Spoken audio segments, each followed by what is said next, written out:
नमस्कार दोस्तों, आज हम पढ़ेंगे जहांगीर के बारे में। और पिछली वीडियो में आपने देखा है अकबर को, और अकबर को नहीं देखा है तो ज़रूर देखिए। और जहांगीर के बारे में समझेंगे किस तरह अकबर की नीतियां जहांगीर के समय में भी आगे चलती चली जाएंगी, कैसे जहांगीर भी अकबर की तरह सभी धर्मों को महत्व देगा और भी अच्छे काम करेगा, और किस तरीके से अकबर की दहशत अभी भी जहांगीर के समय में चलती आएगी और विद्रोहों को कैसे कुचलेगा। एक तरफ उसके ऊपर सबका साथ सबका विकास और सम्मान की बात कही जाती है, दूसरी तरफ वो गाय को भी कटवाएगा। ऐसी भी बातें यहाँ पर देखने को मिलेंगी। तो ये जो भी कन्फ्लिक्ट है सब समझेंगे। तो चलिए शुरू करते हैं। इनका देखिए शासनकाल था 1605 से 1627 के बीच में, ठीक है। और जहांगीर क्या है, अकबर के सबसे प्रिय बेटे थे, मतलब सबसे प्यारे कह सकते हो आप, राज दुलारे। क्यों? क्योंकि अकबर के बहुत सारे बच्चे मर गए, सिर्फ जहांगीर ही बचे। और जहांगीर के रक्षा और उनकी जो है पैदा होने की खुशी में अकबर आगरा से अजमेर तक पैदल गया, और फतेहपुर सीकरी जैसी महान इमारत भी इन्हीं के पैदा होने के उपलक्ष्य में बनी है। ये बात को आपको समझना पड़ेगा। इनका जन्म 3 अगस्त 1569 को हुआ फतेहपुर सीकरी में। अकबर को आपने देखा ही। तो सलीम भी नाम है इनका। सलीम नाम क्यों है, इसके पीछे का भी एक इतिहास है। सलीम इसलिए नाम है इनका क्योंकि अकबर ने एक दुआ मांगी थी। शेख सलीम चिश्ती जो इनके गुरु थे, उनसे सूफी जो है शेख सलीम चिश्ती की दरगाह भी बहुत फेमस है। वहाँ पे इन्होंने मान्यता मानी थी, उनके जन्म की कामना करी थी, तो इसीलिए उनका नाम सलीम प्यार से कहा जाता था, और ऐसे जहांगीर इनका नाम रखा गया था। ठीक है। तो आपने पिक्चरों में जो देखा है वो सलीम, अकबर का बेटा, अनारकली की जो पिक्चर मुगले आजम में, वो वही सलीम है। लेकिन अनारकली का जो सीन है वो विवादित है, वो किंवदंतियों पे आधारित है, उसके इतिहास में सॉलिड प्रूफ नहीं है। कई जगह उसके बारे में सही लिखा है, कई जगह नहीं लिखा है। तो उसके इतिहास प्रमाणिक नहीं, क्योंकि जो अकबरनामा है और जो जहांगीरी नामा है उनमें उसका कहीं जिक्र नहीं है। उसका जिक्र किया गया है किसके लिटरेचर्स में? अंग्रेजों के लिटरेचर्स में किया गया है, मुगलिया लिटरेचर में नहीं किया गया है। बाकी सलीम सही कैरेक्टर है, सलीम ही जहांगीर हैं, और अकबर तो अकबर है ही। और उनकी प्रेम कहानी सही है कि नहीं सही, इसके पुख्ता प्रमाण नहीं है, सिर्फ इंग्लिश लिटरेचर में ही मिलते हैं। हाँ, उसकी जगह पर नूर जहाँ के बारे में सुनने को मिलता है। नूर जहाँ के बारे में इसमें जहांगीरी नामा में भी लिखा है, उसके बारे में हम समझेंगे। तो इनके गुरु जो आप देख सकते हैं, शेख सलीम चिश्ती, इन्हीं के नाम पे इनका, और इनको शेखू बाबा भी कहते हैं, क्योंकि शेख सलीम चिश्ती इनके गुरु थे, इसलिए इनको शेखू बाबा भी कहते हैं। पिक्चर में भी आपने देखा होगा शेखू शेखू कहते हैं। तो वो इस चीज़ के कनेक्शन को आप प्रॉपर समझ लीजिए। शेखू बाबा इनको बुलाता है अकबर। अब इसने जो सबसे अच्छा और सबसे बड़ा काम किया, न्याय की जंजीर लगाई। ठीक है। न्याय की जंजीर का क्या मतलब है? न्याय की जंजीर का मतलब है कि जैसे आज के समय में कोई गरीब आदमी कोर्ट जाता है, सरकार के पास जाता है, सरकार उसकी नहीं सुनती है तो वो कोर्ट जाता है। जब कोर्ट जाता है तो कोर्ट में उसकी सुनवाई होती है और उसको न्याय मिलता है। वैसे ही जंजीर, इसने न्याय की जंजीर एक घंटी बांधी। वो बताते हैं इसकी जंजीरें प्योर सोने से, 24 कैरेट सोने से बनाई गई थी। करीबन 60 घंटियाँ उसमें लिंक थी कि अगर कोई बजाता है तो उससे राजा का ध्यान आकर्षित होता है। और उसका मतलब, घट बजाने का मतलब ही यही था कि अधिकारियों से न्याय नहीं मिला, अब राजा के पास सीधा केस जाता था। कहा जाता है, इतिहास में ऐसा भी लिखा है कि एक घोड़ा जिसके मालिक ने उसे छोड़ दिया था के बीमार होने के बाद, वो इसके सेना का अधिकारी ही था, लेकिन उसने छोड़ दिया, तो घोड़े से गलती से घंटी बज गई, या उसमें फंस गया, या कुछ भी जैसा है, मतलब कुल मिला के घंटी बज गई। तो भी जहांगीर का ध्यान उस पर गया, और जहांगीर ने फैसला सुनाया, अधिकारी को बुला के कहा कि ऐसा है, इसकी सेवा आपको करनी है, तो दोबारा ये चीज़ मुझे सुनने को ना मिले, नहीं तुम्हारे चमड़ा खिंचवा देंगे हम।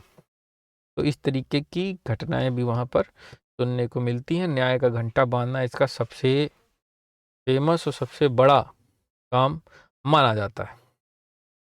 अब दो बातें समझनी है आपको।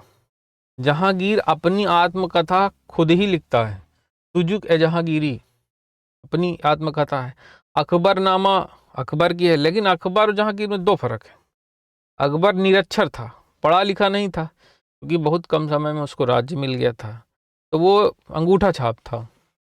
लेकिन जहांगीर बहुत पढ़ा लिखा था, उसने कई चीज़ें पढ़ रखी थी और काफ़ी टैलेंटेड आदमी था। अब सीधी सी बात है, अगर अकबर पढ़ा लिखा नहीं था, उसने उसे महत्व को समझा और जहांगीर को पढ़ाया होगा।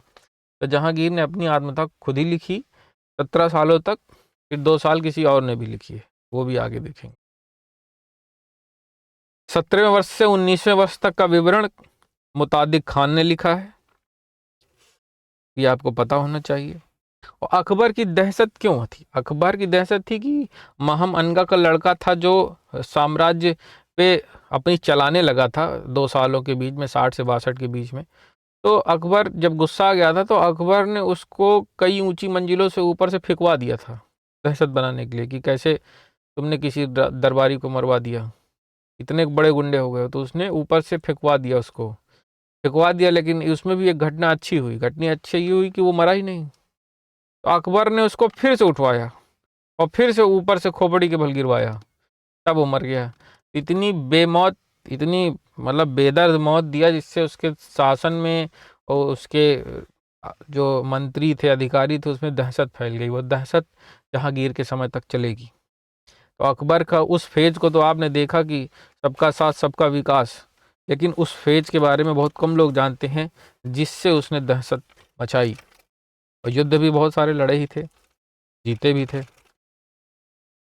अब जहांगीर क्या करता है? जहांगीर की जो है कुछ स्पेशल क्वालिटी थी कि वो चित्रकारी के लिए बहुत मशहूर था।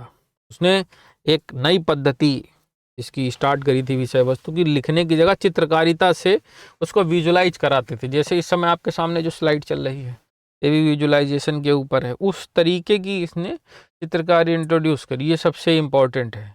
तो चित्रकारी के मामले में कभी भी आपके सामने कोई बात आती है, तो सबसे पहला नाम जहांगीर का आना चाहिए। ठीक है, उसने हर मोर, पक्षी, हाथी, घोड़ा जितने भी थे आपके सामने जो चित्रकारी दिख रही है, ये सब उसके समय की ही रेफरेंसेस हैं। अब इसने मुख्य आदेश जारी किए जन कल्याण के लिए। जैसे सरकार का सर्कुलर जारी होता है, सरकार आदेश में कैबिनेट बैठक होती है, इसमें कुछ फैसले ले जाते हैं, वैसे इसने भी फैसले लिए। उसमें 12 मुख्य आदेश थे कहा जाता है।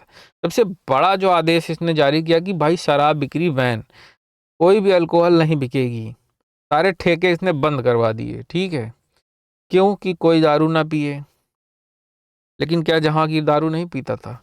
दारू जहांगीर बहुत पीता था, नंबर 1 का बेवड़ा था वो। दिन रात दारू पीता था, अफीम पीता था, लेकिन उसने प्रजा के लिए अच्छा काम किया कि दारू पे बैन लगवा दिया। तो ऐसे भी राजा होते हैं। उसी दारू की वजह से उसकी जान जाएगी, उसका शासन भी कमजोर हो जाएगा, लेकिन उसको संभाल लेगा कोई, वो आगे देखेंगे। अब उसने दूसरा काम ये किया कि पहले दंड के स्वरूप में नाक और कान कटवा दिए जाते थे, उसने उसको बंद करवा दिया। थोड़ा मानवीय स्तर पे अच्छा काम किया कि सजा कोई और करा जाएगा, लेकिन ये अंग भंग ना किया जाएगा, नाक कान ना कटवाओ। ये काम किया इसने, अच्छा काम किया। किसानों की भूमि पर जबरन अधिकार पर रोक लगा दी कि कोई उसके अधिकारों का हनन नहीं करेगा, कोई भू माफियागिरी नहीं चलेगी। सप्ताह के 2 दिन, गुरुवार और रविवार को पशु हत्या पर पूर्ण प्रतिबंध। कोई भी जो है मीट, मुर्गा, मछली नहीं कटेगा, ऐसा इसने किया। लेकिन युद्ध जीतने की खुशी में इसने अपने महल के अंदर गाय भी कटवाई। तो दो पक्ष हैं, दोनों पक्ष आपको समझ में आने चाहिए। ठीक है, जहांगीर की 12 घोषणाएं में से एक अहम था भूमि का प्रमाणीकरण, कि आप उसका सर्टिफिकेशन ले सकते हैं जांच करवा कर। ठीक है, कि इसकी क्या क्वालिटी है, इसकी क्या मालिया कीमत है, सब इसको इस चीज़ को भी इसने अलाउ कर दिया। अब इसके जहांगीर देखिए, विद्रोह सबके समय में होते हैं, इनके समय भी होगा। उस विद्रोह को समझेंगे कि खुसरो का विद्रोह। खुसरो कौन है? ये खुसरो कहाँ से आ गया? ये खुसरो जहांगीर का ही लड़का है, बड़ा बेटा। उसने विद्रोह कर दिया, लेकिन उसको जो समर्थन प्राप्त था, सिखों के गुरु का समर्थन प्राप्त था। गुरु अर्जुन देव, 5वें गुरु अर्जुन देव का सहयोग था, इसीलिए खुसरो ने जो है ने किया था विद्रोह। तो जहांगीर ने उसको, उस विद्रोह को बहुत कायदे से कुचला। पहले तो खुसरो को बंदी बना लिया और उसको अंधा करवा दिया, और गुरु अर्जुन देव को भी कैद करके मौत दे दी। ठीक है, तो इस तरीके से विद्रोह को कुचल दिया। अब खुर्रम का विद्रोह भी होगा। ये खुर्रम कौन है, कहाँ से आ गए? ये खुर्रम वही है आपके शाहजहां। इनका पहले नाम खुर्रम था, बाद में शाहजहां इनको उपाधि के तौर पे दिया था जहांगीर ने, दक्कन का सूबेदार भी नियुक्त किया था। लेकिन खुर्रम का जो विद्रोह था वो सेटलमेंट में मैनेज हो गया, जहांगीर ने उसको बहला फुसला के समझा दिया। उसमें नूरजहां का भी रोल था, जो भी था, इसमें कुल मिला के विद्रोह किया, इस सेटलमेंट हो गया इनका, और बाद में शाहजहां इनके शासन में आराम से आ गए। तभी शाहजहां जो है करेंगे। उस खुर्रम ने विद्रोह किया क्यों? नूरजहां, नूरजहां खूबसूरत थी, बहुत खूबसूरत थी, और जहांगीर नंबर 1 का बेवड़ा था, ठीक था, राजा था। तो नूरजहां पहले भी शादी कर चुकी थी किसी से, और वो मर गया था। लेकिन जहांगीर उसको प्रेम करता था, क्योंकि खूबसूरत बहुत ज़्यादा थी। तो वो जो मर जाने के बाद उसने, जहांगीर ने उससे शादी कर ली। कोई बात नहीं, कोई मिला के उसी विधवा से शादी कर ली। लेकिन खूबसूरत थी, काबिल भी थी। किसी ने जो है शाहजहां को समझाया कि भाई विद्रोह मत करो। जब जहांगीर के खिलाफ शाहजहां करता है विद्रोह, फिलहाल सेटलमेंट हो गया था। जब दारू बहुत ज़्यादा पीने लगता था वो, जब वो शासन पे ध्यान नहीं दे पा रहा था, तो नूरजहां ने ही शासन चलाया। ऐसा कहा जाता है कि उसका बहुत बड़ा रोल था। अब महावत खान का विद्रोह जहांगीर के खिलाफ होता है। अब महावत खान का विद्रोह जो होगा उस 1626 में। महावत खान कौन था? महावत खान जहांगीर का ही आदमी था। उसको भी जो है जहांगीर ने अपने में मैनेज कर लिया किसी तरह। मतलब जो भी विद्रोह हुए उसको काफ़ी हद तक जहांगीर ने कंट्रोल कर लिया।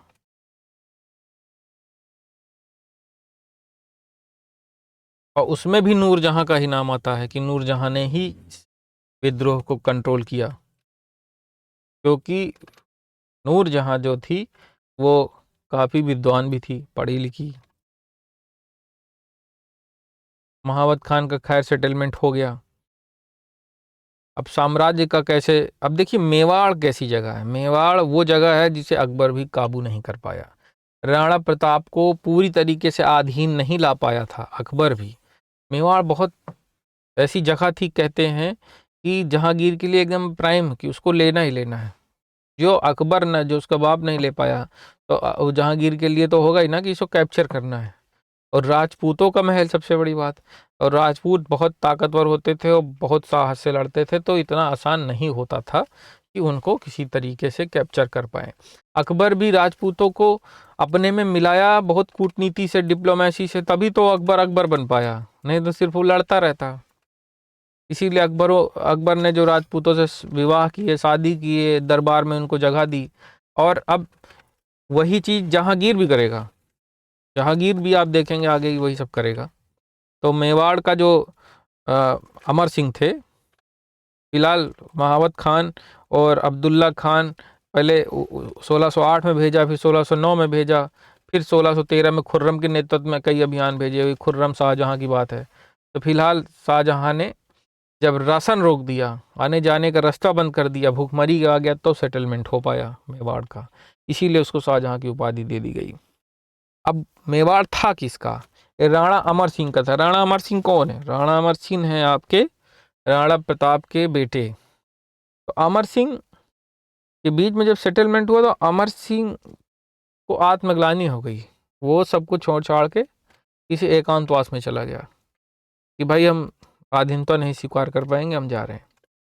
लेकिन जहांगीर ने उसका सम्मान किया, तो सम्मान किया, उसकी बहादुरी को समझा। अब अमर सिंह तो चले गए, उनके अपने बच्चे को जो है, अपना जो उनके उत्तराधिकारी थे, उनको आधिपत्य स्वीकार करा दिया। और ये सेटलमेंट हुआ, जहांगीर ने कहा कि भाई आप उसका सुदृढ़ीकरण नहीं करेंगे, उसको मतलब फोर्टिफाई नहीं करेंगे, उसको ऐसा नहीं बनाएंगे कि हम कोई हमला न कर पाए, आप रहें, हमारे शासन करें। और ज़रूरी भी नहीं है कि आप हमारे सर झुकाएं, ऐसा कुछ, मतलब सम्मान से उसको एक्सेप्ट करा दिया। और उनकी बहादुरी को देखते हुए वो राणा को भू क्षेत्र मेवाड़ का वापस भी कर दिया, लेकिन अधीनता स्वीकार करने के बाद कि रहोगे मेरे ही अधीन, अपना क्षेत्र ले जाओ और मेरे अधीन में रह के शासन करो। ठीक है। अब राणा ने राजकुमार करण सिंह को मुगल दरबार में भेज दिया कि वहाँ पे आप जाओ और उनके यहाँ दरबारी बन के रहो। राणा अमर सिंह चले गए। तो जहांगीर इससे बहुत खुश हुआ। खुश ये हुआ कि उसने 2-2 मूर्तियाँ बनवा डाली इन दोनों लोग की। सोचिए कि पार्क में, अपने बाग में उसको स्थापित करवा दिया। अमर सिंह वो अपने इनके, सोच लीजिए इतना ज़्यादा प्रभावित था इनकी उससे। और और बाद में ये औरंगजेब हटवाएगा, शाहजहां समय तक लगी रहेगी वो, और उसको बाद में औरंगजेब वो मूर्तियों को हटवा देगा। और राणा के वैवाहिक संबंध स्थापित करने के लिए नहीं कहा गया, इसका मतलब है कि फोर्स नहीं किया गया कि आप वैवाहिक संबंध कीजिए। तो कुल मिला के जहांगीर ने मेवाड़ तो अपने को कैप्चर कर लिया, लेकिन सम्मान के साथ, सम्मान दिया, सब कुछ किया। तो अकबर की नीतियां, अकबर का जो माइंडसेट है वो जहांगीर के साथ कहीं ना कहीं चलता चलेगा, आप देखेंगे। और ये पहले आपको बता चुके हैं इस सीन के बारे में। करण सिंह को सौंप कर वो खुद चले गए नौचाकी जगह पर, कहीं पर एकांतवास से अपना वहीं पर रहे, वापस नहीं आए। वो अंदर से टूट गया था। वो नौचाकी जगह पर एकांतवास पर अपना शेष जीवन व्यतीत किया। अब ये 2 मूर्तियां जो आप देख रहे हैं संगमरमर की बनवाई गई थी जहांगीर द्वारा, इतना ज़्यादा प्रभावित था,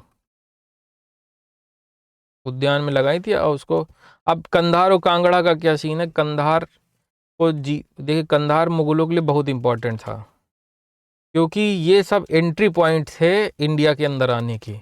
अगर वहाँ पर इनकी सेना मजबूती से रहेगी, वहाँ पर कोई विद्रोह नहीं होगा, तो हिंदुस्तान सुरक्षित रहेगा, मुगलों के पास रहेगा। तो स्ट्रेटेजी के तौर पर कंधार को जीतना बहुत ज़रूरी था। तो कंधार और कांगड़ा ये जीतेंगे, और कंधार के बाद ही जश्न मनाया जाता है जिसमें गाय काटने की बात कही गई थी। इसी से इसके बारे में थोड़ा सा लोगों का राय बनता है कि एक तरफ ये सबको सम्मान भी देता है, एक तरफ ऐसा काम भी करता है जो हिंदुओं को नापसंद हो। कंधार को जीतना बहुत ज़रूरी था, क्योंकि ये एंट्री पॉइंट है इंडिया का, यहीं से सारे विद्रोही अंदर आते थे इंडिया के। अभी भी वही एंट्री पॉइंट है इंडिया में आने का। कंधार को जीत लेगा 1606-1607 में। लेकिन वो इनके, अब देखिए, अब इस समय जो जहांगीर की स्थिति है वो शराब के नशे में बहुत ज़्यादा चूर रहता है। तो अब धीरे धीरे ये कमज़ोर पड़ने लगेंगे, लेकिन शाहजहां एक्टिव हो जाएगा। कांगड़ा हिमाचल प्रदेश में है, उसको भी ये जीतता है। अब दक्षिण, दक्षिण हमेशा से कंट्रोल के बाहर रहा है, मुगल हो कोई भी हो, दक्षिण हमेशा उसको जीतना बहुत कठिन रहा है। जितना भी आपका तमिलनाडु, कर्नाटक, केरल का जो सीन है, तो अहमदनगर जो सबसे बड़ी बाधा है इसकी यहाँ पर, इसको भी ये मैनेज करेगा और अपने में दक्कन का क्षेत्र को जीतने की कोशिश करेगा। और आगे औरंगजेब भी दक्षिण को पूरी तरीके से कैप्चर नहीं कर पाएंगे, आगे संघर्ष चलता रहेगा।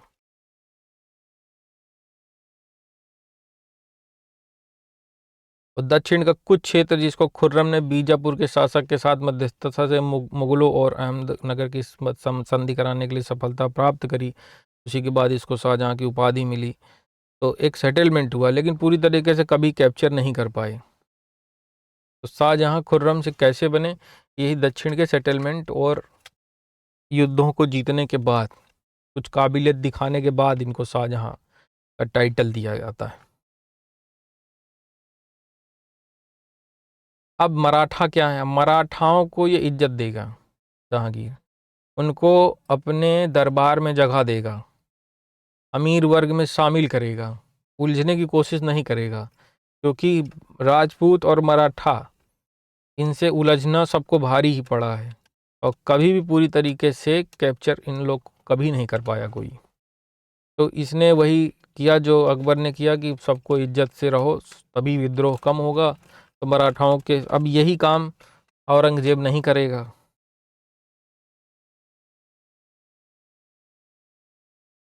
अब इसके जहांगीर के शासन में जैसे आपके अंग्रेज भी आएंगे, अफगानी भी आएंगे, तो उनको मनसब भी देगा। अब देखिए कैप्टन हॉकिंस और थॉमस रो, ये जो इन्हीं के शासनकाल में आए थे, जो सबसे फेमस क्वेश्चन बनता है एग्जाम्स में, कैप्टन हॉकिंस और थॉमस रो आएंगे, उनको भी ये मनसब प्रदान करेगा। तो सबसे जो मेन इवेंट है अंग्रेज़ों का, इस समय एंट्री हो रही है इंडिया में। उस समय अकबर के समय तो ईस्ट इंडिया कंपनी बन गई थी, लेकिन जब एंट्री होने का समय जहांगीर का है, मतलब जब अंग्रेज आ रहे हैं इंडिया में तो जहांगीर का शासन है, बस इतना आपको समझना जरूरी है। और कैप्टन हॉकिंस और थॉमस रो का नाम याद रखना जरूरी है। इनके लिए गिफ्ट लेके आएंगे और ये भी इनको बराबर सम्मान देंगे, मनसब प्रदान करेंगे, मैं आपको बता चुका हूँ। यहीं पे सूरत में फैक्ट्री लगेगी सबसे पहली, जहांगीर के समय फैक्ट्री लगाने का जो है इनको आदेश मिलेगा। अब इस समय अंग्रेज भारत में घुसने की कोशिश कर रहे हैं, धीरे धीरे आ रहे हैं। अभी हैं पावरफुल मुग़ल, के बाद शाहजहाँ भी मुग़ल मजबूत रहेंगे, औरंगजेब तक रहेंगे, उसके बाद फिर धीरे धीरे कमज़ोर हो जाएंगे। इस बीच काफ़ी समय मिल जाएगा अंग्रेज़ों को, लेकिन फ़िलहाल एंट्री हो चुकी है अंग्रेज़ों की। यहाँ पर सूरत में सबसे पहली फैक्ट्री लगती है अंग्रेज़ों की 1613 ईस्वी में, ये याद रखिए। अब जहांगीर के बारे में आपको पहले ही बता चुका हूँ कि सबका साथ सबका विकास की पॉलिसी थी, सबके साथ टॉलरेंट था वो। जो सबसे महत्वपूर्ण घटना है इसकी, 1612 में रक्षाबंधन इसके मनाया गया, ब्राह्मणों को मंदिर दान किए गए। तो जो रक्षाबंधन इनके यहाँ मनाया गया ये बहुत मशहूर है, इससे पता चलता है कि ये उदार व्यक्ति था। और गौ हत्या पर इसने रोक लगा रखी है, और वही मैं आपको बताता हूँ कि विजय होने पर इसने ये काम किया। तो ये थोड़ा सा ये कन्फ्लिक्ट है, एक तरफ पक्षपात आपको दिखेगा, लेकिन फिलहाल अकबर के दिशा निर्देशों पे ही ये चलेगा। अब नूरजहाँ के बारे में थोड़ा सा देख लेते हैं। इनके बचपन का नाम मेहरुनिसा था, और गियास बेग जिसे जहांगीर ने एतमादुल्ला की उपाधि दी थी, उनकी ये लड़की थी। ज़्यादा जानने की ज़रूरत नहीं है, क्योंकि जब एंड समय हो रहा था जहांगीर का तो इन्होंने ही शासन को कैप्चर किया। तो ये दूसरी शादी थी नूरजहाँ की। जहांगीर से शादी करने के बाद उसे नूरजहाँ की उपाधि मिलती है, महत्वाकांक्षी महल। ये सब चीज़ें आपको मैं बता चुका हूँ। अब शाहजहाँ से इनका क्या कन्फ्लिक्ट था, क्या कनेक्शन था, अब जब शाहजहाँ के बारे में जब पढ़ेंगे तो उसको भी देखेंगे। बहरहाल लास्ट में ये छोड़ छाड़ के चली गई पेंशनर के रूप में, लाहौर में इन्होंने समय बिताया। 1645 में उनकी मृत्यु हो गई। अब आगे की जो पढ़ेंगे हम शाहजहाँ को समझेंगे कि शाहजहाँ ने विद्रोह तो किया जहांगीर के समय में, लेकिन वो जहांगीर ने उसको समझा लिया। फिलहाल अब शासन होगा शाहजहाँ का, वो हम अगली वीडियो में देखेंगे।